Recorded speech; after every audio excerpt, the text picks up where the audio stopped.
রসগোল্লা বাঙালির প্রাণপ্রিয় একটা মিষ্টি হচ্ছে এই রসগোল্লা। আর এই রসগোল্লা খেতে ভালোবাসে না এরকম বাঙালি বোধহয় আমাদের এই পশ্চিমবঙ্গে নেই।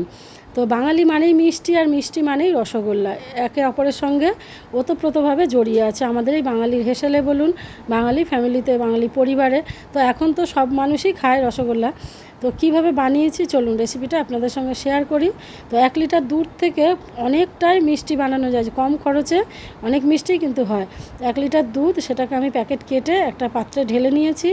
আর এই 1 লিটার দুধ থেকে আমি 18 থেকে 20টা আমি মিষ্টি কিন্তু বানাবো, রসগোল্লা। যেটা মানে দোকানে তো প্রচুর দাম, এখন মিষ্টির দাম বেড়ে গেছে। তো বাড়িতেই আপনারা এইভাবে বানিয়ে রেখে দিন এবং বাচ্চাদেরকে খাওয়ান, নিজেরাও এনজয় করুন, খান। তো এইভাবে আমি তো বলবো। আর অনেক রকম মিষ্টি আমি বানিয়েছি। তো একজন ভিউয়ার্স বলুন, ফলোয়ার্স বলুন, আমাকে কমেন্টে জানিয়েছেন বা ফোনও করেছিলেন যে তুমি একটুখানি রসগোল্লার রেসিপিটা শেয়ার করো।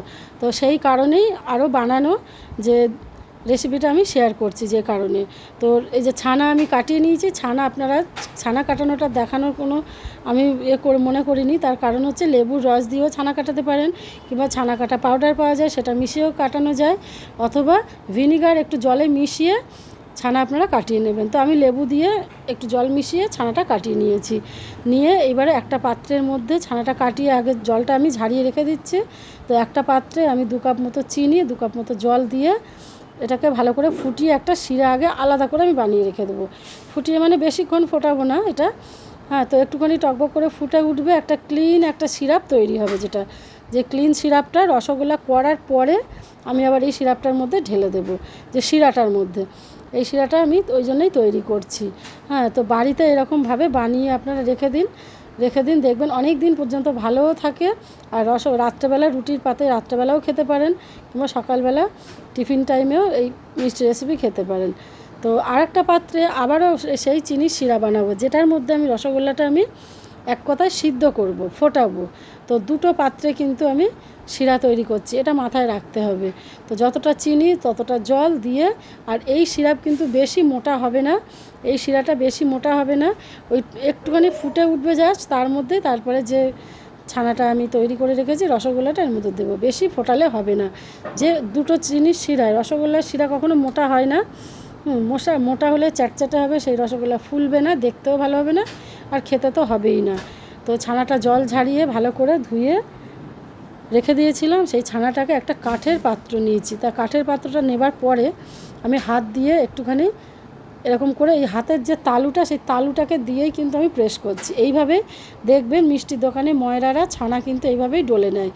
তো এর মধ্যে একটুখানি সামান্য মতো আমি ময়দা দিয়েছিলাম, ওই 1 চামচ মতো, 1 টিস্পুন মতো যে ময়দা, সেটা দিয়েই আমি প্রেস করে এইভাবে করছি, যাতে বাইন্ডিংটা হয় ছানার। আর এই ছানার ঘরেতে তৈরি এই যে পিওর ছানার রসগোল্লা যে এত সুস্বাদু হয়, এত সেন্টেড হয়, না তৈরি করে খেলে কিন্তু বুঝতে পারবেন না। কিংবা নেমন্তন্ন বাড়ি কোথাও গেলেন, কারোর বাড়িতে মিষ্টি না কিনে এরকম মিষ্টি ঘরেতে আপনারা বানিয়ে নিয়ে যেতে পারেন। তো অনেক ধরনের মিষ্টির রেসিপি আমার এই তিলোত্তমা ঘরকন্যা চ্যানেলে দেওয়া রয়েছে, আপনারা সেখান থেকে দেখেও তৈরি করে নিতে পারবেন। তো ছানাটাকে ভালো করে এইভাবে ডলে নিচ্ছি। কাঠের পাত্রের মধ্যে হলে বেশি ভালো হয়, কিন্তু দেখলাম কি এই যে কাঠের যে আমার চপিং বোর্ডটা, এটার মধ্যেই ডললাম, কিন্তু এটাতে হচ্ছে না, জিনিসটা পড়ে যাচ্ছে। তো এই কারণে এবার আমি একটা বড় থালাতে এই জন্য ট্রান্সফার করে নেব। এর মধ্যে যেহেতু হবে না, বড় থালাতে নিলে কি ছানাটা ভালো করে ডলা যাবে, মাখা যাবে, জিনিসটা ভালো হবে। তাহলে মেন জিনিস ওই কারণে বড় একটা থালার মধ্যে ভালো করে আমি ছানাটা মেখে নিচ্ছি। তো আমার অনেক রান্নার ভিডিও আমি এই তিলোত্তমা ঘরকন্যা চ্যানেলে আমি ছাড়ি, আপনারা চাইলে সেখান থেকে ব্রেকফাস্ট আইডিয়া থেকে শুরু করে সুইট আইডিয়া, এই মিষ্টি তৈরি, বিভিন্ন ধরনের রান্না, ঘরকন্যা, ব্লগিং সব কিছু ওখানে আছে আমার। তো বিভিন্ন ধরনের রান্নার ভিডিও কিন্তু আমি ওখানে ছেড়ে থাকি, আপনারা চাইলে সেখান থেকে দেখে রেসিপিগুলো দেখতে পারেন এবং বাড়িতে করে খেতে পারেন, সবাইকে খাওয়াতে পারেন। তো এই যে ছানা আমার মাখা হয়ে গেছে, এইভাবে মেখে নিয়েছি, নিয়ে গোল গোল করে এবার সাইজ অনুযায়ী রসগোল্লাগুলো আমি তৈরি করে নিচ্ছি। আপনারা চাইলে বড়ও করতে পারেন, আমি একটা স্ট্যান্ডার্ড সাইজ করেছি, খুব ছোট না গুলি, আবার একদম বড় বোমাও নয়। মোটামুটি 10-12 টাকা পিস, আমাদের এখানে 12 টাকা পিস রসগোল্লা। তো সেই সাইজটাই আমি মোটামুটি করলাম, দেখলাম যে এই সাইজটাই ঠিকঠাক স্ট্যান্ডার্ড সাইজ। তো সেইটাকে আমি বানালাম। এরকম ছোট ছোট করে গোল গোল করে আমার দেখুন কতগুলো মিষ্টি হবে এই মাত্র 1 লিটার দুধ থেকে।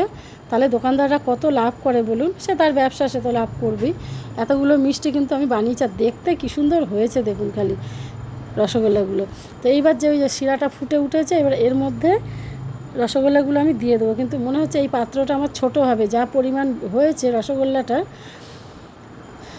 এই পাত্রটা মনে হচ্ছে ছোট হবে, এটাকে আবার ট্রান্সফার করে আমার পরে মনে হচ্ছে নিতে হবে। তো এইভাবে একে একে সমস্ত ফুটন্ত যে শিরার মধ্যে আমি রসগোল্লাগুলো আমি ছেড়ে দিলাম। তো এগুলো তো ফুললে বড় হয়ে যাবে, তো এই কারণে এটাকে আবার অন্য একটা কড়াইয়ের মধ্যে আমি ট্রান্সফার করে নিলাম। আর দিয়েছিলাম এর মধ্যে একটা গোটা এলাচ, যেটা থেতো করে শিরার মধ্যে দিয়ে দিয়েছিলাম, যাতে এই ফ্লেভারটা একদম এলাচের গন্ধে ভরপুর থাকে রসগোল্লাটা। তো এইভাবে আপনারা এই হলুদ হলুদ যে রসগোল্লা, কমলাভোগও বানিয়ে নিতে পারেন। একটুখানি হলুদের গুঁড়ো খালি ছানার সঙ্গে মিশিয়ে দেবেন, দেখবেন কি সুন্দর যখন ফুটছে তখন কি সুন্দর কত বড় বড় হয়েছে দেখুন। এই যে এলাচটা আমি একটা সাইডে দিয়ে দিলাম, শুধু এর ফ্লেভারটাই দরকার আমার, থেতো করে দিয়ে দিয়েছি যাতে গন্ধটা সমস্তটার মধ্যে ছড়িয়ে যায়। তো দেখতে কি সুন্দর হয়েছে দেখুন, একদম 12 টাকা পিস কি 15 টাকা পিস রসগোল্লা তৈরি হয়ে গেছে দেখুন। একটু ব্র্যান্ডেড দোকান থেকে নিলে কিন্তু এই রসগোল্লায় 25 টাকা দাম, আমি তো বলবো, হলপ করে বলতে পারি আমি, 25 টাকা দামের রসগোল্লা আমার তৈরি হয়ে গেছে। হ্যাঁ, তো কি সুন্দর হয়েছে দেখুন রসগোল্লাগুলো, দেখেই লোভ লাগছে, এতটাই লোভনীয় হয়েছে যে বলার কথা নয়। আপনারা বাড়িতে বানান, এইভাবে বানিয়ে খেয়ে দেখুন, খুবই ভালো লাগবে। আর একদম এর মধ্যে সমস্ত পিওরিটি বজায় থাকবে বাড়িতে তৈরি করলে। বড় বড় হয়েছে দেখুন, কতগুলো রসগোল্লা তৈরি হয়েছে, মানে দেখেই লোভ লাগছে এক্ষুনি। গরম গরম রসগোল্লা কিন্তু খেলে আমাশা রোগও সারে অনেক সময়, এটা একটা টিপস আমি আপনাদেরকে বলে দিলাম। হ্যাঁ, যারা আমাশা হয়, যাদের আমাশা রোগ আছে, তারা এই গরম রসগোল্লা তৈরি করে খাবেন, দেখবেন কমে যায় কিংবা সেরেও যায়। তো তৈরি হয়ে গেছে সমস্ত রসগোল্লাগুলো আমার কেমন হয়েছে অবশ্যই কমেন্ট করে জানাবেন। আর ভিডিওটা ভালো লাগলে বন্ধুদের সঙ্গে শেয়ার করে রাখবেন, আর ভালো লাগলে, খুব ভালো লাগলে লাইক কমেন্ট করে জানাবেন যে রসগোল্লাগুলো কেমন আজকে তৈরি হয়েছে, কমেন্টে জানাবেন। তো তিলোত্তমায় ঘরকন্যা পেজটা ফলো করে নেবেন ফেসবুক থেকে দেখলে, আর ইউটিউব থেকে দেখলে তিলোত্তমায় ঘরকন্যা চ্যানেল অবশ্যই সাবস্ক্রাইব করে রাখবেন। যখন আমি নতুন নতুন ভিডিও আপলোড করব আপনাদের সামনে সবার আগে পৌঁছে যাবে। আজ তাহলে আসি, দেখা হচ্ছে খুব শীঘ্রই পরের একটা ভিডিওতে।